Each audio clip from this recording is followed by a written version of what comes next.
Right, I think we should probably get started.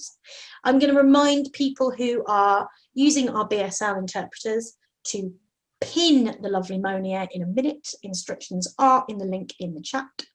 And I'm going to take Monia off the spotlight. There we go.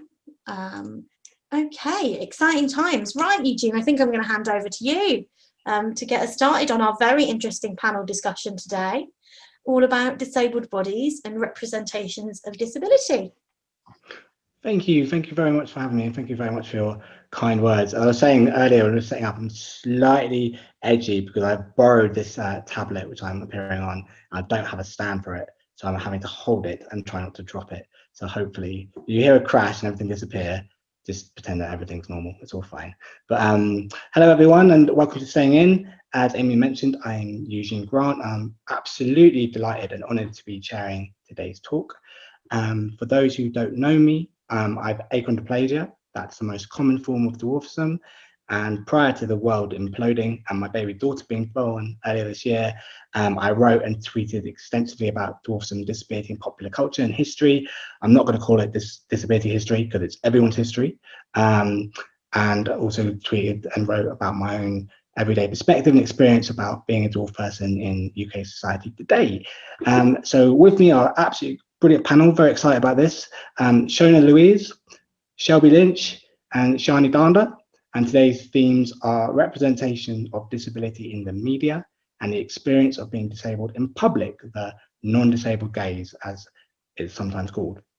So before we jump in and have a chat about today's theme, I'm going to start by asking each of our panelists to introduce themselves and tell everyone a little bit about who they are and how they came to be in today's discussion, like the work that they do in this space or their kind of background in this area, if that's all right. So Shona, can we start with you, please? For those who don't know you, who are you? What do you do?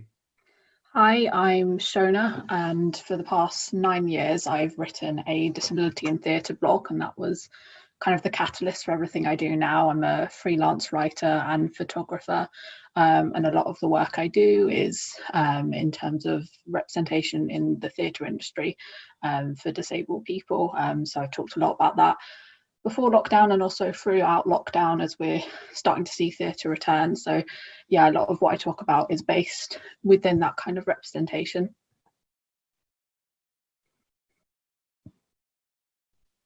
Fantastic, thank you very much. Shani? Hi everyone, I'm Shani Danda. As I've written in the comments, I'm a very proud Brummie, but based in London. I am a disability specialist working with businesses to help them become more inclusive for disabled customers and their employees. I'm also a social entrepreneur. I'm launching the UK's first discount card for disabled people called Diversability. And yeah, I'm a disability activist. And I got into this space because as an Asian woman who experiences disability, I never saw that represented ever, and I wanted to be part of the change that I wanted to see. So yeah, growing up, never really set out to be an activist or an entrepreneur or any of what I'm doing really, but I'm motivated to do this because I want to change society's perceptions on disability. Fantastic, thank you very much. And Shelby, what are you? Hi, I'm Shelby Lynch and I am a social media influencer and a model. I worked with Kurt Geiger on their recent We Are One campaign, which is really exciting. So I represent disabled bodies, and on my social media I talk about body positivity, I talk about disabled bodies and how they are just as sexy and beautiful as regular bodies, and we need to be more inclusive. Excellent. Well, thank you very much. Cool. So let's jump right into today's themes. When addressing these topics, I mean, Shani's already kind of touched on that a bit, but when addressing these topics, I'd like us all to talk about the ways in which our other identities intersect with disability, so gender, race, class, etc. Because of course, disability isn't just some homogenous monolith. So my experience, for example, as someone with dwarfism is that of a cisgender, straight, middle-class white male who has dwarfism as well. So I think it's just important that we get those nuances. So without further ado, a simple question to kick us off. What do each of you think about the state of representation of disability in the media and popular culture as it is today? I'm going to jump in with Shani, please.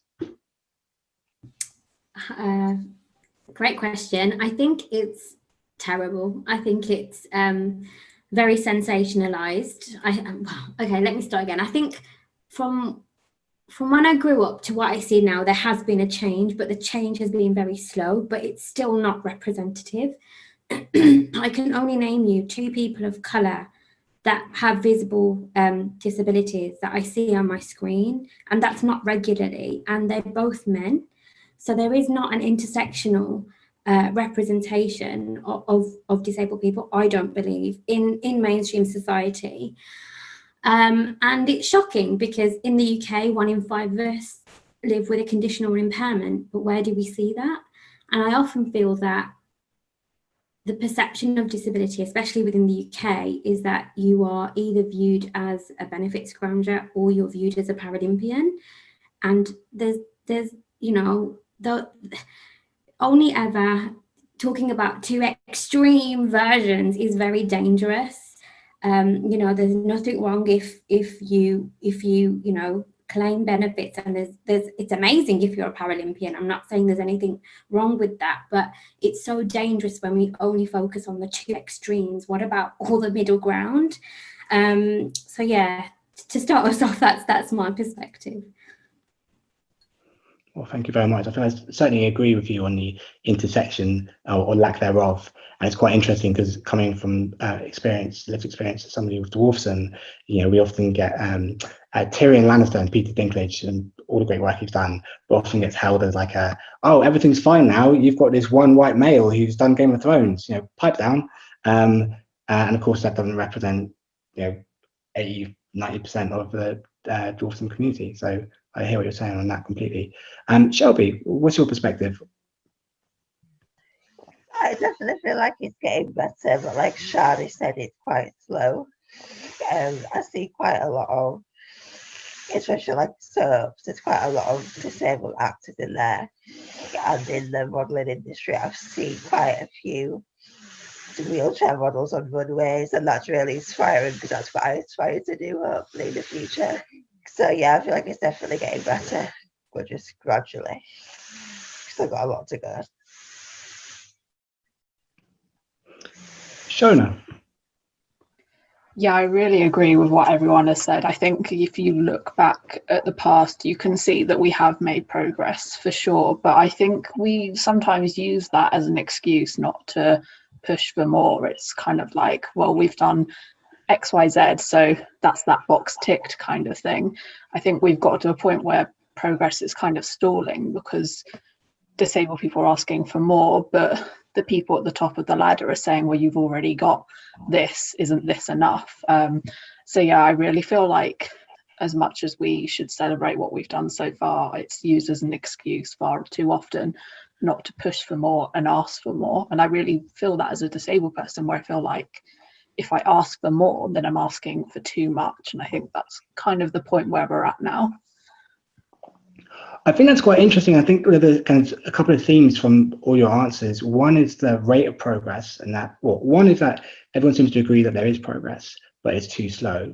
And the other is that it still sounds like there's a kind of power disparity here, that there are people who decide progress or people who decide representation, and actually it might not be disabled people themselves who own that representation, if that makes sense. Like you were saying, kind of, oh, you've got this piece of positive representation, aren't you happy now? So in terms of a follow-up question, how do we speed up that rate of progress, and how do we address the imbalance of power in the representation of disability in the media? Feel free to separate your answers out. Shani. I think a huge issue in this has been people feel that if they do want to represent disabled people, that they're being tokenistic, but they're not, because it's 1 in 5 of us. You know, we need all of it, whatever we can get, you know, across all forms of media, books, films, anything, employment. And I think it's the fear of the repercussion that especially businesses and brands feel, that I feel, especially the ones I've spoken to and worked with, they feel like, you know, are we going to do it justice? Are we going to do it right? But people, I think, just have to get comfortable with the fact that, yes, we're all going to make mistakes on this journey of being inclusive, whether it's about disability or whether it's about race or gender or whatever. We're all learning, but it's better to be comfortable with the fact that, yeah, you might make a mistake rather than not do anything at all. And you mentioned this point as well. We are not round the table. We are not decision makers. We struggle to get, as I said, when I say we, disabled people, we struggle to get in work and stay in work, let alone progress to the point of where we are invited to sit around a table to make decisions such as representation. So I don't think it's hard to solve. I think people just need to be bold and brave. People need to talk to disabled people more, and people need to actually lean into our community to understand what it's really like. Because, you know, 70% of disabled people in the UK have non-visible conditions or impairments, but the symbol of disability is a wheelchair globally. So even our own symbol's not representative. There's so much I could say, but I'm going to leave it there for the others. Well, hold on to that, and hopefully we'll come back to it. Shona, what do you think about the power disparity, the rate of change and the power disparity within it? Yeah, I have to really echo everything Shani said there. I think in the industry I work in mostly, which is the theatre industry, representation is shocking. It's basically non-existent. And a lot of that is because we aren't decision makers, we aren't at the table. You know, when I come across access problems in the industry, it's because disabled people weren't talked to at the start of the process. And it's the same when it comes to representation. We are not visible at the start. So by the time things get on the screen or in the media, it's too late. And it's, you know, and that's when we get kind of the social media backlash when we see these problems coming up, but it's too late by that point. So I think we need a seat at the table. We need to have our voices heard at the start of it, really. Otherwise, things won't change. So it's about being included throughout the whole journey, or not even included, because even that, I guess, even the word inclusion as a sort of power disparity to, you know, where someone's kind enough to include you, rather than you just being a natural participant at the very beginning. Shelby, what are your thoughts? So can you repeat the question? Sure, it was about the rate of change, so being too slow. That I think we all agree that there is some positive change, but the rate is too slow. And then also, is there a power disparity in who owns those representations, who gets to say what goes mainstream and what doesn't, and how do we address that power imbalance? Right, sorry. So I definitely feel like from my point of view, brands are including more people with disabilities in certain campaigns, but it's always like a one-off. So there could be like a massive campaign with a high street brands, and there'll be like one wheelchair user in it. But then you don't constantly see them popping up with the brand. It's like a token sort of thing, like a one-time thing. I have in the past reached out to brands that I love, asking if they'd like to work together to become more diverse, to like represent the disabled community. And a few of them have agreed, and I have got to work with them. But I definitely feel like they need to make more of an effort to reach out to us, if that makes sense. Absolutely. So I think one of the things that's coming across from what you guys are saying is that it's all kind of either like a rare one-off, and often when there is representation, it's tokenistic, or sort of inauthentic, or kind of reductive, maybe. And that a part of that problem is we're not involved at the very start, so we're kind of a nice add-on in that sort of way. Eugene, there's a few reflections from the chat I'll bring in. Brilliant. I asked the audience, do you feel seen on screen? People were saying no. People liked the Maltesers adverts and felt they were a rarity and positive. A lot of the represent from Charlotte, I feel like a lot of the representation of disability is still based on the pity charity model. Disabled kids and helping them, but once you hit adulthood, you're classed in the same group as elderly people and not as individuals who can contribute to society. And then Maria said, the only representation I've seen of me is in ads for small businesses like Snag and Mulk. A lot of people agreeing with Shona that it's easier to change things during development rather than after things have been put in place. Lots of chat about representation being kind of dictated by charities or parents or families rather than disabled people. A little bit of thought about, there's a lot of the time the representation of the deaf community is really poor. For example, on EastEnders, they had a storyline where one character lost his hearing. They were doing all right with it until lockdown, where they wanted to wrap the storyline up. So they quickly got him a cochlear implant. It was switched on and he was immediately fixed. Not how it works. So yeah, those are just a few reflections. I guess, can I put a question to the panel? Can I be cheeky? Absolutely, absolutely. So I guess we've talked a lot about where it's not working.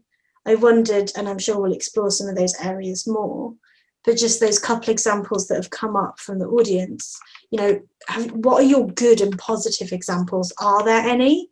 Are there any representations you've liked or enjoyed?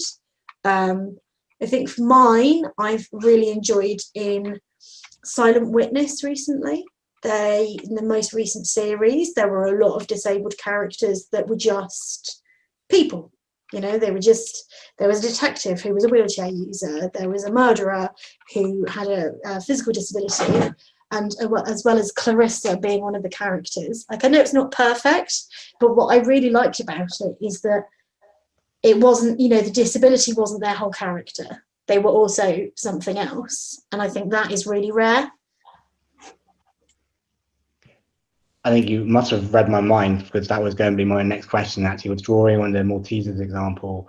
I'm afraid I haven't actually seen it, actually. So after this, I'll have to go on YouTube to see if I can find it. But yes, because to put to the panel, what are some of the positive examples out there that they can draw upon to sort of take strength from, or that's a good example. So Shani, positive example of representation, please. I really enjoyed the BBC's programme called Years and Years, and the actress there is Ruth Madeley, and she's a wheelchair user, but her character, it was nothing about disability, it was nothing about the fact she was a wheelchair user. It was just portrayed very incidentally, and she was a mother and she was an activist in that programme, and I absolutely loved it. And she's a great actress anyway, but that I just thought, wow, that we need more of that. We need way more of that. And I think lastly, so last year I was in LinkedIn's first ever UK TV advert. And, you know, I felt very proud to do that and to talk about my employment journey as a disabled person.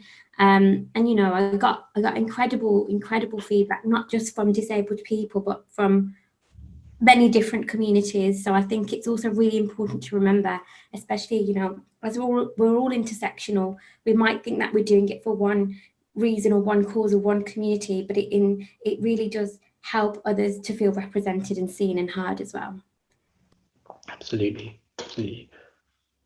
Shona, what's a good example? What's something that you feel buoyed by?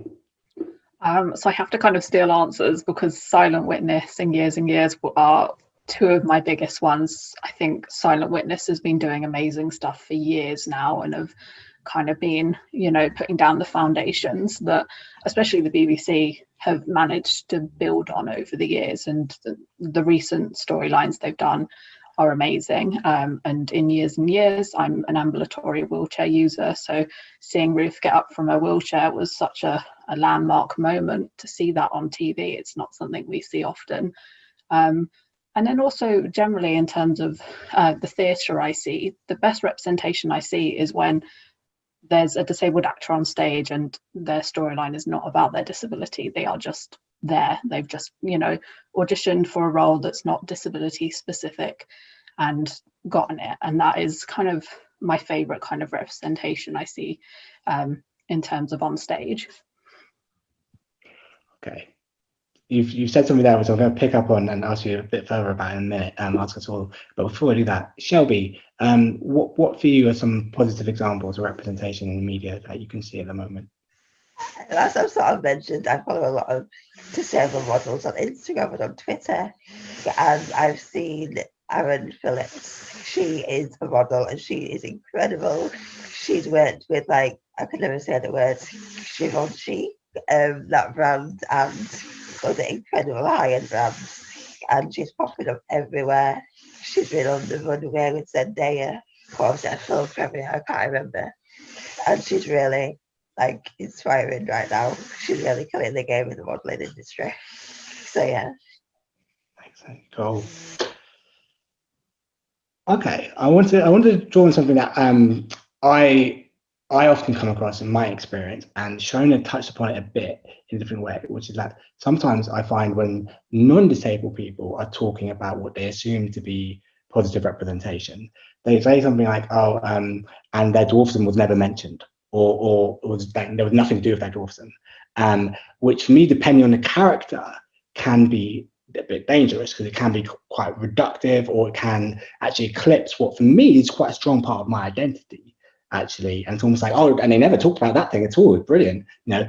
Now, Shona, I'm absolutely not saying you're saying that, but when you mentioned about disability not central to the character, what's the balance for you between that identity being on show, but also not being reductive or too simplistic in showing disability? Does that make sense? Yes. Does in my head. Okay, cool. So I think Years and Years is the model for how you do that best. I think I read that Ruth, when she auditioned the role, was not meant to be a disabled character, but she fit the brief well, and so they turned it into that. And the balance there was incredible because, you know, whilst her character, you know, her disability wasn't the kind of headline, they naturally fed it into the storyline and you know, recognized it. I think there was a part where they talked about spina bifida and how in the future they were looking to be able to sort of eradicate it. And there was an incredible little moment there where Ruth's character was just like, no, I'm amazing. You know, I wouldn't want that. And I think that's where you strike the balance the best, really. I think that is the model that we should use. You know, I think we need more disabled people in roles that aren't necessarily written to be disabled people, but we should also never just ignore that the disability is there, because in everyday life that would not be the case. There are barriers, there are things that are going to come up, and it's just being able to write that in a natural way, I guess. Can I just build on that? Absolutely, please do. I think it's the portrayal of that. If you live with a conditional impairment, that it doesn't disable, well, it might not disable you 24/7. It might not disable you every minute of every day. So I think just talking about Ruth's character in Years and Years, the portrayal was incidental, but then when she was out and about and I don't know, couldn't do something or get somewhere, that's where we saw she became disabled. And I think the perception of disability in the UK is that you're always disabled all day, every minute of it. But as we all know here, it's only when we experience barriers or bias. And I think that's the real key in the portrayal and it not being tokenistic and it being authentic, if that makes sense. That does totally make sense. Yeah. I could see us getting into a kind of a long discussion on social model right there. But we're going to stick to the theme. Shelby, what do you think about making disability or disability identity central to a character, or eclipsing it from that character and striking that balance? What are your thoughts? I'm not entirely sure, to be honest. Like, obviously, a disabled person's disability is sort of part of them, but it's not the whole thing. Sorry, I've just seen somebody comment in the chat about, I don't know if this links at all, but Undateables. The show is about disabled people trying to find love, but I don't understand, one, why it's called the Undateables, and two, why we have to have our own show. And I'm not gonna lie, I've only seen clips of the show because it irritates me. But what I've seen just seems really patronising, and I don't know why we can't have a show like Take Me Out with a disabled person on it. Why the whole show has to centre around their disability, when it's about them trying to find love. Does that make sense? Absolutely, I'd entirely agree with you. I think the name Undateables is horrendous, and it kind of posits the disability community as other and separate.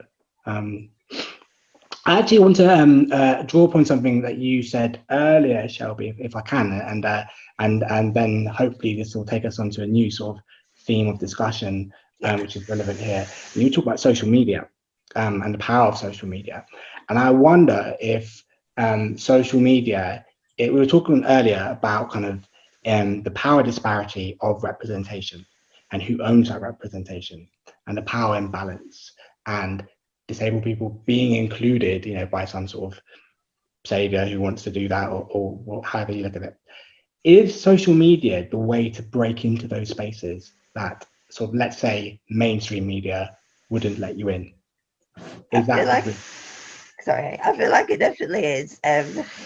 I'm not a TV sort of person, like actor, but I know quite a few girls in my agency. I'm an agency that specifically focus on trying to promote people with disabilities. And I know there's a girl called Lauren who I've been talking to recently, and she's an actress, so she's been in quite a few shows. I think I've just gotten to know her, so I don't know much about her, but definitely she promotes herself on Instagram and probably on Twitter. And yeah, she's now on TV and in shows. I definitely feel like for people with disabilities, you've got to have your own platform to then promote yourself so that people can see you, if that makes sense. Absolutely. Shona, what do you think about using kind of social media the way of kind of kicking in the door to representation, claiming that space and asking for it? I think social media has been one of the biggest tools to giving disabled people more of a voice. Personally, my whole career started because I just started speaking up on social media a bit more. It gives you control of your platform. When you talk to journalists or, media, you are giving that control to someone else, and you never know how your story is going to be told in the end.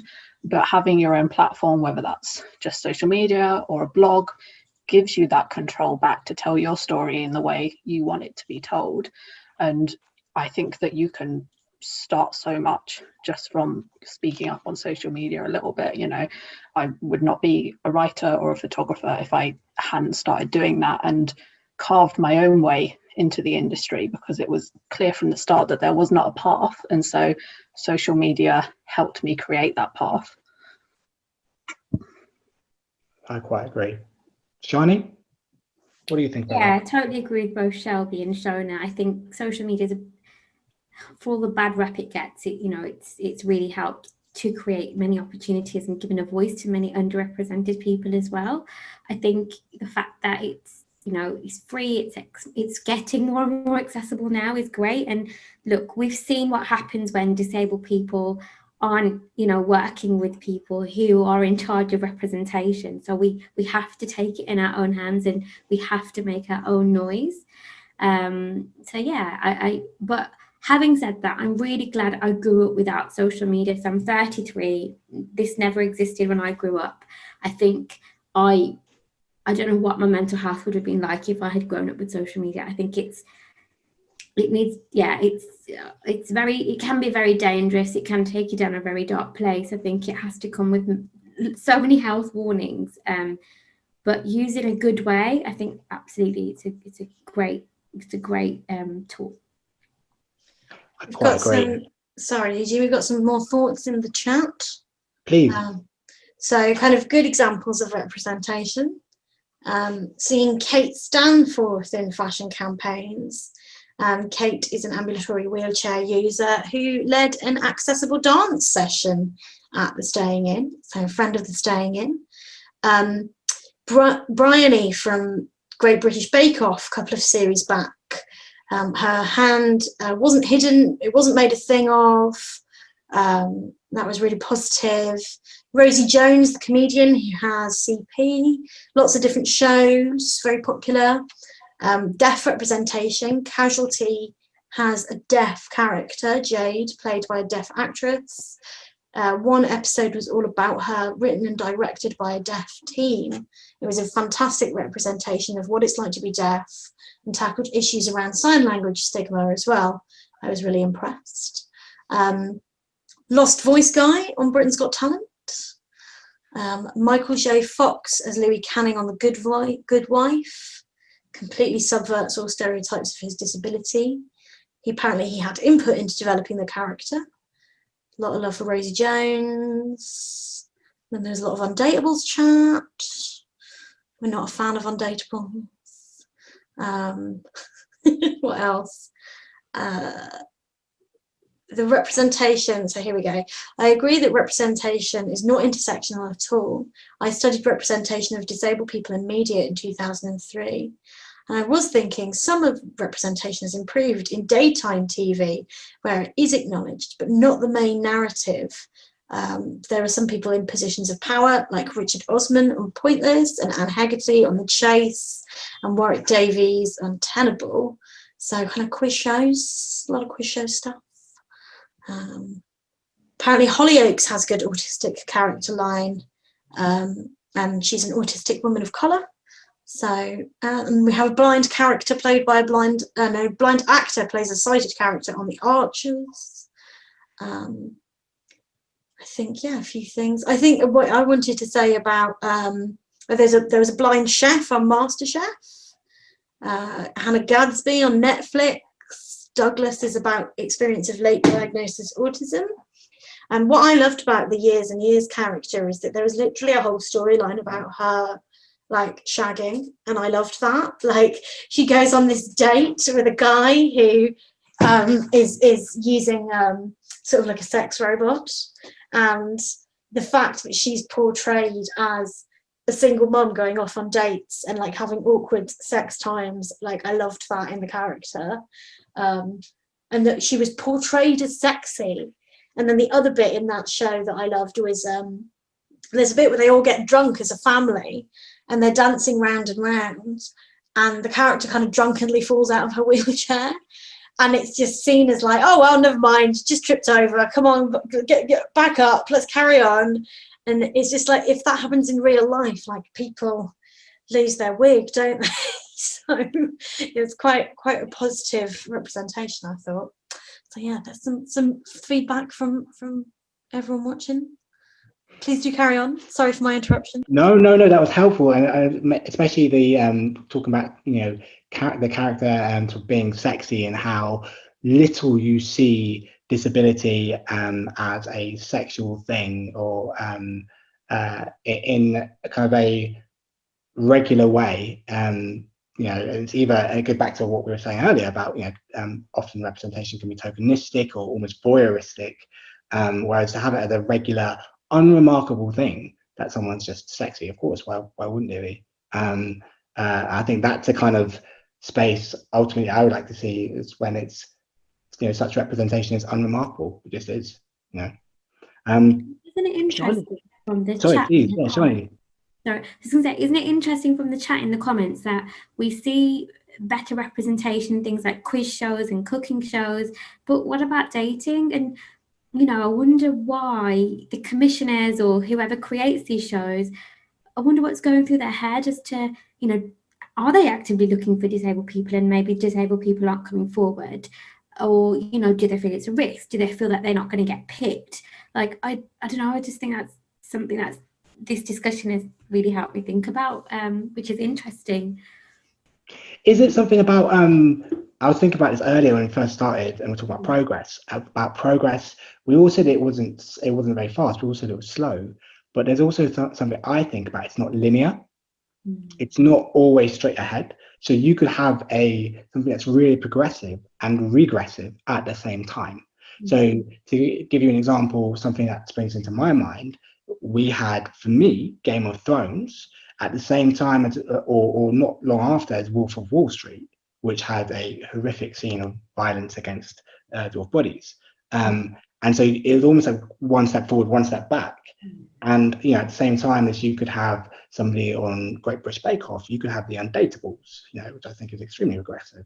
So what do people think about? I guess the question is progress linear, or is it not? Shani. Just reflecting on what you said, like it's absolutely true. For every one step we take forward, it's 10 steps back, isn't it? And I think the powers that be just don't understand what responsibility that they have towards us as a community, but also as a society, about accurate portrayal and representation. So I definitely, I'm just reflecting on what you said. It's really interesting, but also I just want to add in, it might be a bit of an unpopular opinion, but sometimes I think us as disabled people ourselves, we are our own worst enemies. When someone is trying to do something or takes a risk to do something to represent the disabled community, then we all come in and we're like, you did it wrong, this and this. And I think that's going to stop people from doing it. I just wanted to add that in there as well, because as a group of 14 million people, we're so behind from where we should be. But I feel like if we were more of a collective voice, a collective community, we would be a stronger force to be reckoned with. I totally agree. I'm going to come back later to something you've said there, which I think is really interesting. But before I do, I want to go back to the original question to ask Shelby and Shona about progress and if it's linear. Once the idea of one step forwards, one step back, or as Shani said, 10 steps back. Shelby, what do you think about what does progress look like to you at the moment? I feel like when it comes to disabled people and the whole love relationships being desirable factor, that it's difficult because like online I post a lot of body positivity and I'll post myself in like cute lingerie, or I did a TikTok video the other day in like a little bikini with fairy lights, and the video got taken down, which is like really bikini and fairy lights, whereas I've seen loads of other girls online do that and their videos that get taken down. So I obviously appealed it and used discrimination, and then it got put back up again. But a lot of people do have something to say when disabled people are being more sexy and desirable, and then they'll take like bully the way we look and things. So online we are trying to go forward, but then people will take us back. But in the main media, I feel like there is more acceptance, I guess. That's really interesting, because I was thinking earlier when we were talking about social media, I was thinking of it more as a tool to sort of redress the power imbalance of representation. But the example you've just given of your video that got taken down shows actually there's still a very big power disparity in social media as well. And it only goes so far into breaking into that space. There's still people who give or take away permission. That's shocking and fascinating at the same time. Yeah. Shona, linear progress. 2 steps forward, 2 steps back. What do you think? Progress definitely isn't linear, but I think one of the issues is what the disabled community sees as progress and what the general public sees as progress are two very different things, and that's why we do seem to be taking so many steps back, because the Undateables, for example, I think a lot of the general public see that as steps forward. It's disabled people on TV, so why wouldn't that be a good thing? Whereas a lot of the disabled community see it as a step back, and it's until we kind of get that balance where we're all on the same page that, until that happens, progress won't be linear. Is there a problem about there being sometimes differing ideas within the disability community about progress? And Shani's nodding because I'm going to come to you in a second, because you talked about this. It was almost like self-correcting, where you project a model of representation, and then somebody or a section of the community turns around to you and says, no, don't do that. And for example, I've encountered that quite a bit in some of showcasing my everyday experiences as somebody with dwarfism. And there are some people in the dwarfism community who are desperate for me not to do that, because it's quite a negative, it can be negative. I portray both positive and negative experiences around a holistic experience, as we all have living on this earth. And some people rather I didn't showcase any of those negative experiences at all. And I wonder if that stems from, and this is thoughts more about the disability community as a whole, a desperation, for want of a better word, to project a positive, sort of powerful model for good.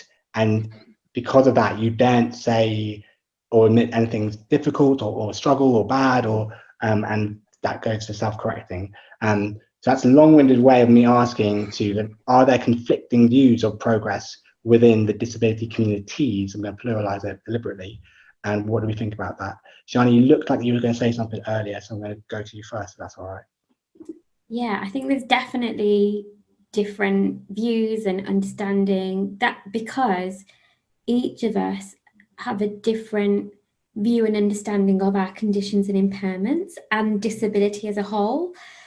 You know, I didn't know what the social model or the medical model was growing up for a long time. Neither did my parents. They probably didn't even know what the Equality Act was, if I'm being really honest. So I think it all depends on the experience that you have, and what tends to happen is people see it from their perspective. So I have brittle bone disease. I have a short stature of 3'10", and my personal opinions are going to reflect me and how I experience the world, but it's going to be totally different for somebody else with a different impairment and condition. So I think that I do think the social model helps us to encapsulate that and puts the responsibility back onto society. But I do think as our individual understanding develops and we learn more about living with a conditional impairment, because it doesn't come with a manual or a rule book, does it? You know, you can be born with it or you might acquire it. So I think as our own personal understanding develops and that changes, and the experiences that we have shape us in different ways, as does our stance on disability, terminology, language, views, how we want to be represented. Really long answer, but yeah, hope that made sense. I'm going to be cheeky and jump in again here, because I think there's some really good comments in the chat on these same points that Shai's making. Please do. I think disabled people critiquing disabled people in media is because it's so scarce. If there was more representation in the media, the bad bits could slide along easier. But because it's so scarce, it's more up for criticism, as we crave seeing disabled bodies on screen. That's from Francesca, which I really agree with. That's really interesting. Yeah, I think about lacking a community of 14 million is a lot about shame and internalized ableism. So many people are reluctant even to identify as disabled because they have imposter syndrome or have internalized ableism they can't shake, which is not their fault, but the fault of an ableist society that teaches people a lesser. On the linear progress thing, I'm reflecting on being a disabled journalist. When I was interning in a newsroom just before I left, I did a disability-related stories training with my colleagues. I was the only openly disabled person in the newsroom. And churn in journalism is so ridiculously high. So even if maybe 2/3 of the digital team went to the training, a year later, half of them won't be there anymore, or not even necessarily stay in journalism either. It's a very slow process. It puts a kind of pressure on disabled journalists to do more disability-related stories, which I thought was really interesting. And then something from Mona, as an autistic, I'd say the reason we appear most on daytime TV is because the image of autism fits the idea of a daytime TV participant, which is a really interesting thing. You know, the idea of quizzes and autistic people being savants and having special interests.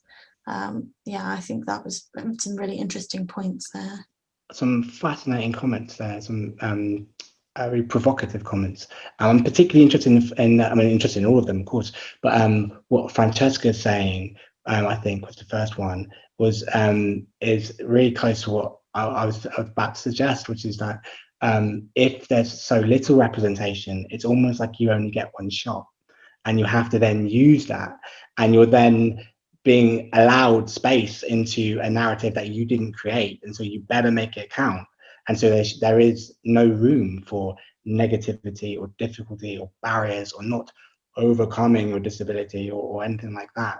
And then there's a feeling of kind of criticism within the community of why did you use that slot for what you did or what you showed, or why weren't you just positive, or why weren't you and that creates huge pressure on ourselves as disabled people to then, it's almost like being policed and self-policing at the same time, which is very, very difficult. Shona, you're nodding quite a lot. What do you think?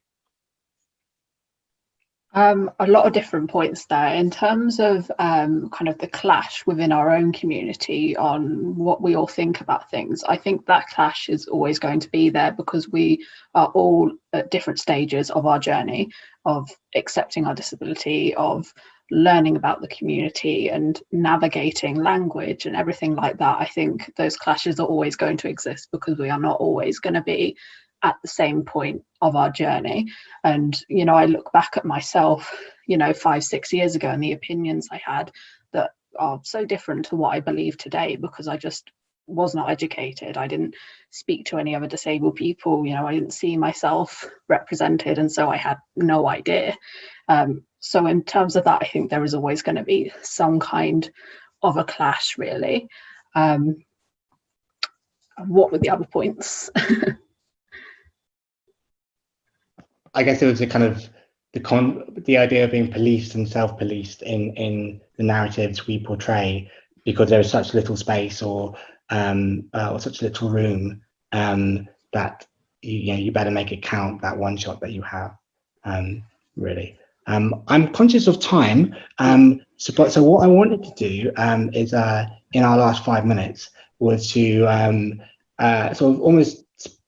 So I imagine that a lot of our audience are from the disability community, but for those who aren't, I thought of, the world all feels so negative at the moment. Perhaps we could go around the panel and ask for a positive piece of action that people can take to try and make things better or speed up the progress that we talked about earlier, or try and make it a bit more linear, or what are the positive things we can do, a positive kind of step that people can take. I'm going to start with Shelby, if that's all right.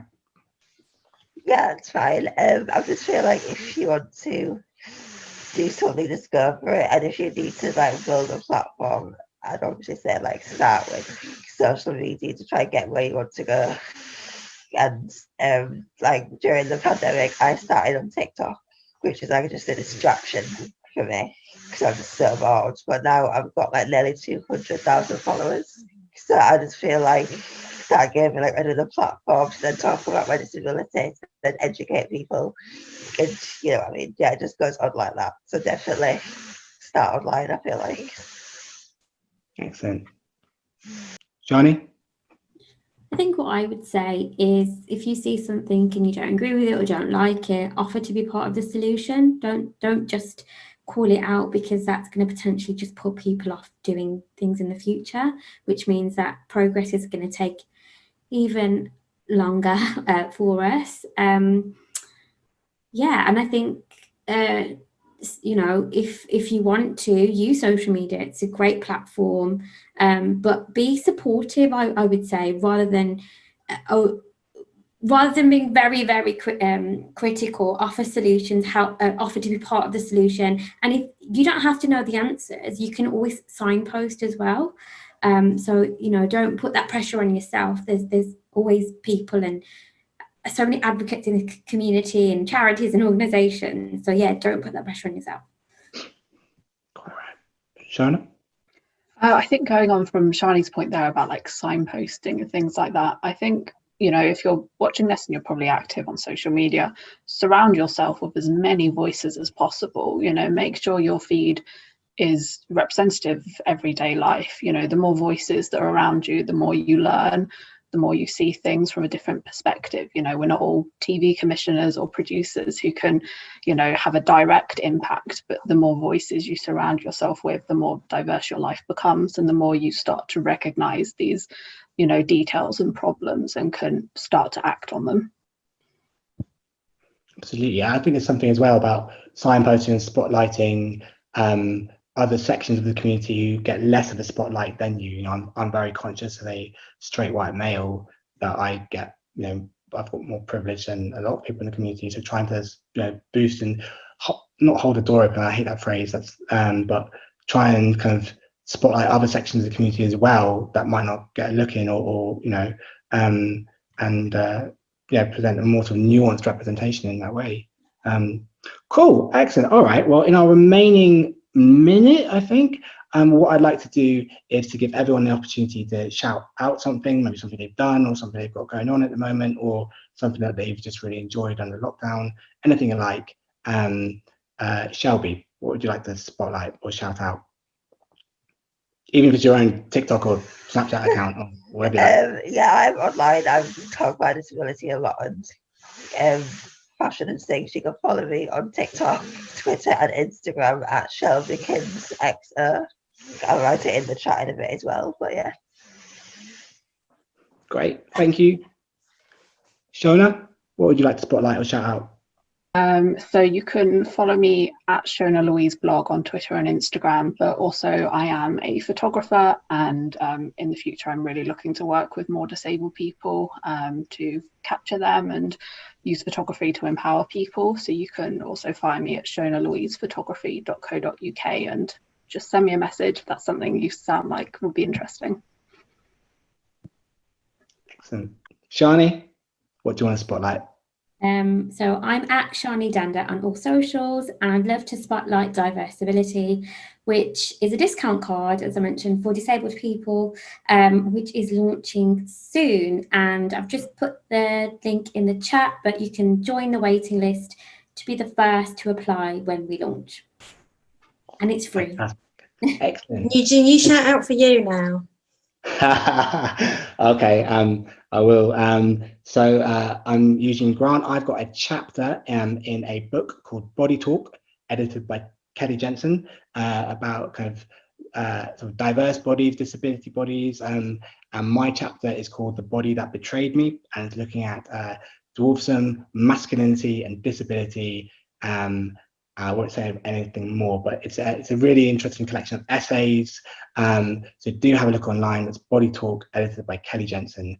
And I'd like to shout that out, please. And of course, shout out the Staying In and Amy and all the crew who've helped us put this on today, and all the work that they've done behind the scenes. Huge amount of work goes into this as well, by the way, guys. But I didn't really know until I was invited here today just how much work goes into it. So thank you. What he's saying is he didn't know how many emails he was going to get spammed with until today. I think there's two things I'm going to shout out, and I think maybe this is a little kind of task we can take away if we're feeling very empowered by the discussion today. And I this is something that I personally still find difficult, and I think it's about taking joy in your disabled body, and taking joy in your disabled body in a way that is meaningful to you. And it's whether you're going to be like Shelby and put that like lit Instagram picture up using the words of the youth there, or you know, if you're gonna do something that you really enjoy, like, you know, going on a walk, or having I love a bath, like a sensory bath. I love to go out in nature.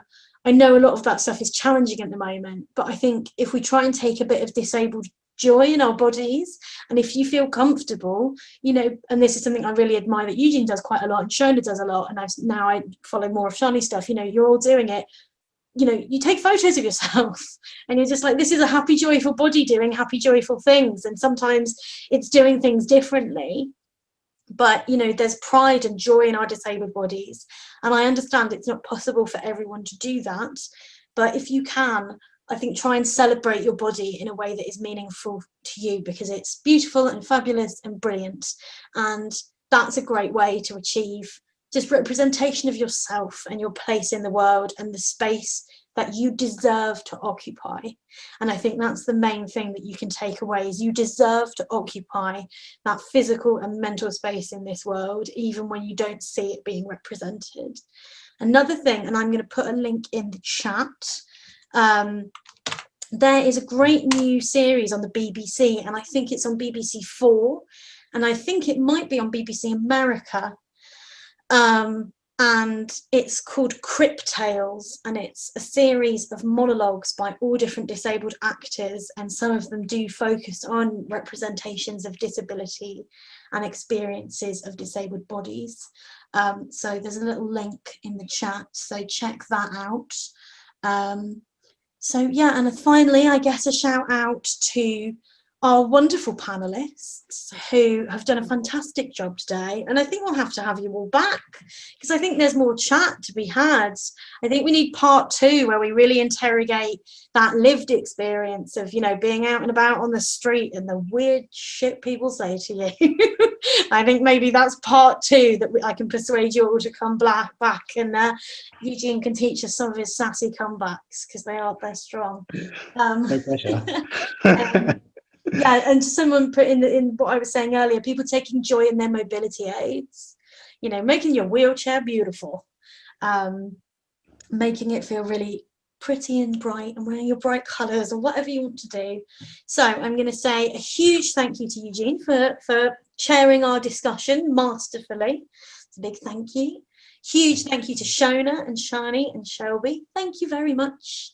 Thank you, as usual, to our brilliant interpreters, Rachel and Monia. Thank you. Big thank you to Kate for doing our live captions. Thank you. Now, I know the news recently, especially for people in the UK, has been difficult. You know, it's getting a bit more scary again over here. And we want to stay open at the staying in. You know, we want to keep going. And I know so many of you have already generously donated. I've put links to our GoFundMe and our PayPal pool in the chat.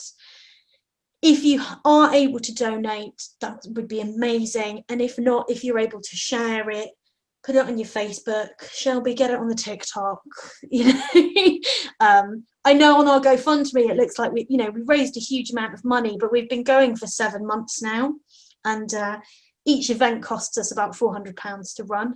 And I want to keep going, and I think we might need to have a couple more events over this next month to keep everyone's spirits up. So if you can donate or share, that would be amazing. And have a lovely Sunday afternoon, everyone. Go and live some disabled joy in those beautiful bodies of yours. Live some disabled joy. What a great point to end on. Love it.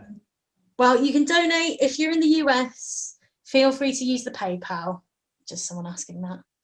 How many events have we had? We've had, I think this might be like our 44th, 45th event. Yeah, we've had, I did the maths the other day, but yeah, since the end of March, we've had over 40 events.